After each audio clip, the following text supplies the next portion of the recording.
আজকে খুব সহজ কিছু উপকরণ দিয়ে বানাচ্ছি অসাধারণ মজার একটা নাস্তা। নরম তুলতুলে, দেখতে যেমন সুন্দর, খেতেও ঠিক ততটাই সুস্বাদু। সকালের নাস্তা, বিকেলের চা কিংবা বাচ্চাদের টিফিন, সব কিছুর জন্য একদম পারফেক্ট একটা রেসিপি। সবচেয়ে ভালো বিষয় হলো এটি বানাতে খুব বেশি সময় লাগে না এবং উপকরণও লাগে একদম হাতের কাছের। একবার বানিয়ে খেলে বারবার খেতে মন চাইবে। গরম গরম পরিবেশন করলে এর স্বাদ আরও বেশি ভালো লাগে। প্রথমে একটি বাটির মধ্যে 2টি ডিম ভেঙে তারপর ফেটিয়ে নিয়ে এতে স্বাদ অনুযায়ী লবণ আর দারুচিনির গুঁড়া দিয়ে দিয়েছি সামান্য একটু। দারুচিনির গুঁড়াটা দিয়ে খুব ভালোভাবে নাড়াচাড়া করে ডিমটাকে আরও বেশ কিছুক্ষণ ফেটিয়ে নিলাম। এবার এখানে দিয়ে দিচ্ছি আটা। আমি এখানে লাল আটাটা নিয়েছি, আমার হাতের কাছে লাল আটাটাই ছিল, সেজন্য আমি লাল আটাটা ব্যবহার করেছি। আপনারা চাইলে এখানে সাদা আটা বা ময়দাটাও ব্যবহার করতে পারেন। এখানে ছোট বাটি মেপে আমি 1 বাটি পরিমাণ আটা দিয়ে দিয়েছি। আটাটা দেওয়ার পর চামচের সাহায্যে খুব ভালোভাবে ডিমের সাথে মিশিয়ে নিচ্ছি। এখানে কিন্তু এক্সট্রা পানি ব্যবহার করা যাবে না, শুধুমাত্র এই ডিমের মিশ্রণে যতটুকু আটা দেওয়ার প্রয়োজন ঠিক ততটাই কিন্তু লাগবে। এবার চামচটা খুব ভালোভাবে পরিষ্কার করে আমি হাত দিয়ে খুব ভালো করে একটা ডো বানিয়ে নিচ্ছি। এবার আর চামচ দিয়ে বানানো যাবে না, হাত দিয়েই সবচেয়ে বেশি ভালো হবে।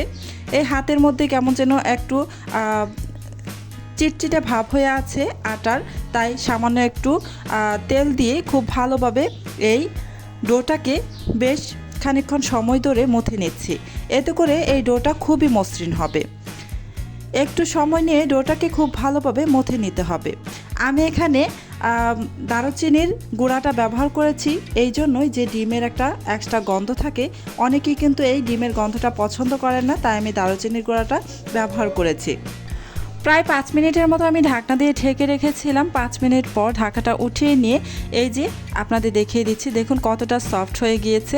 এবার এই ডোটাকে কিন্তু আমি আরও 1 থেকে 2 মিনিটের মতো মথে নিব, এতে করে এই ডোটা অনেক বেশি মসৃণ হয়ে যাবে।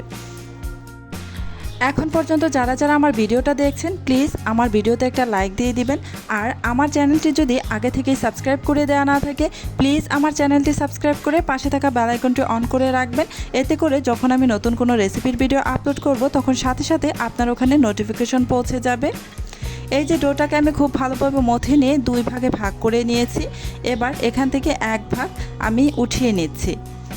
এবার একটি মিডিয়াম সাইজের রুটি বেলে নেব। এই ডোটা দিয়ে কিছুটা আটা ছিটিয়ে দেব এই রুটিটা বেলার সুবিধার্থে। আপনারা চাইলে আটা ছিটানো ছাড়াও কিন্তু রুটিটা বেলে নিতে পারেন, যেহেতু এখানে সামান্য একটু তেল ব্যবহার করেছিলাম। তবে আমি সামান্য একটু আটা ছিটিয়ে দিয়ে রুটিটা বেলে নিচ্ছি, আমার কাছে এটাই বেশি সুবিধার মনে হচ্ছে।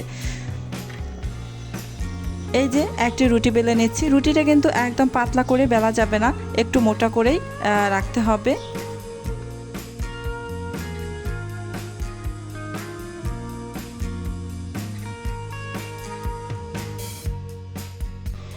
এবার একটি স্টিলের গ্লাস দিয়ে আমি এভাবে ছোট ছোট রুটি কেটে নিব।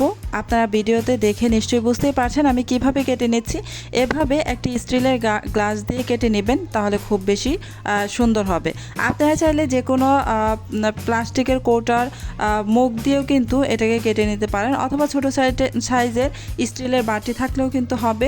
এই যে আমি এখানে 3টি ছোট ছোট রুটি কেটে নিয়েছি।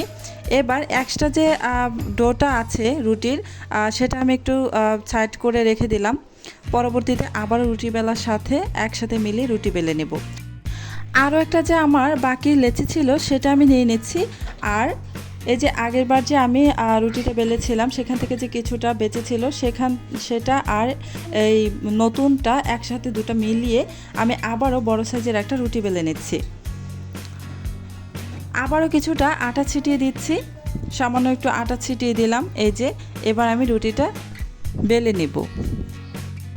খুবই ইউনিক একটা নাস্তা, আর অল্প উপকরণে দেখতেই পেয়েছেন হাতের কাছে এইসব উপকরণ অ্যাভেলেবেল থাকে। এই উপকরণগুলো দিয়েই খুব মজার একটা নাস্তা বানিয়ে নিতে পারবেন। বিকেলে চায়ের সাথে এই নাস্তাটা খেতে ভীষণ ভালো লাগে। অবশ্যই দুধ চার সাথে এই নাস্তাটা খেতে অসম্ভব ভালো লাগে। আপনারা চাইলে কিন্তু একবার হলো বাসায় এই নাস্তাটা ট্রাই করে দেখবেন। আশা করছি আপনাদের কাছেও ভীষণ ভালো লাগবে। এই যে আমি বাকি রুটিটাও বেলে নিয়ে ছোট ছোট আকারে রুটি কেটে নিয়েছি।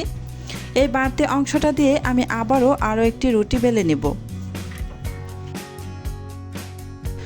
সবগুলো এই যে বানানো হয়ে গিয়েছে। এবার চলে যাব এগুলোকে ভাজার জন্য চুলায় আমি একটা প্যান বসিয়ে প্যানটাকে গরম করে এখানে আমি 1 চা চামচের মতো তেল দিয়ে দিলাম। তেলটাকে একটু পুরো প্যানের গায়ে ভালোভাবে ছড়িয়ে নিচ্ছি। আপনারা আপনাদের ইচ্ছে মতো এখানে তেল ব্যবহার করে তারপর এগুলোকে ভেজে নিতে পারেন। আমি সামান্য একটু তেলই দিয়েছি, খুব বেশি তেল দিব না। এই যে এবার উল্টে পাল্টে এগুলোকে খুব সুন্দর কালার করে ভেজে নেব। চুলার আঁচ কিন্তু অবশ্যই মিডিয়ামে রেখে তারপর কিন্তু এগুলোকে ভাজতে হবে। খুব বেশি আঁচে বা একদম লো আঁচে দিয়ে কিন্তু এই নাস্তাগুলো ভাজা যাবে না। মিডিয়াম আঁচে রেখে এই নাস্তাগুলোকে উল্টে পাল্টে ভেজে নেবেন। ভাজতে দেখবেন যে এই নাস্তাগুলো খুব সুন্দর ফুলে উঠতেছে। যেহেতু এখানে ডিম ব্যবহার করেছি সেহেতু এই নাস্তাগুলো খুব সুন্দরভাবে কিন্তু ফুলে উঠবে।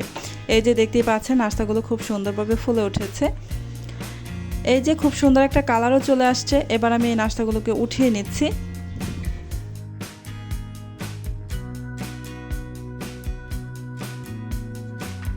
বাহ, কি চমৎকার লোভনীয় লাগছে, তাই না?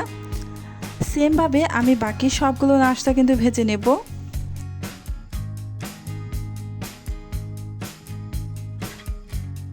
দেখলেন তো, খুব সাধারণ কিছু উপকরণ দিয়ে কত সুন্দর আর লোভনীয় একটা নাস্তা তৈরি হয়ে গেল।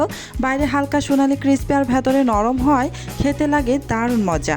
এমন নাস্তা ছোট থেকে বড় সবাই খুব পছন্দ করবে। অল্প সময়ে ঝামেলা ছাড়াই তৈরি করা যায় বলে ব্যস্ত দিনের জন্য এটি একদম পারফেক্ট। আপনার চাইলে সকালের নাস্তা, বিকেলের নাস্তা কিংবা টিফিন হিসেবেও সহজেই বানাতে পারেন। আমি আশা করি এই রেসিপিটি আপনাদের অনেক ভালো লেগেছে। ভিডিওটি ভালো লাগলে অবশ্যই একটি লাইক দিবেন, বন্ধুদের সাথে শেয়ার করবেন এবং এমন সহজ ও মজার রেসিপি পেতে চ্যানেলটি সাবস্ক্রাইব করে পাশেই থাকবেন। আবারও নতুন রেসিপি নিয়ে চলে আসবো খুব শীঘ্রই, ইনশাআল্লাহ।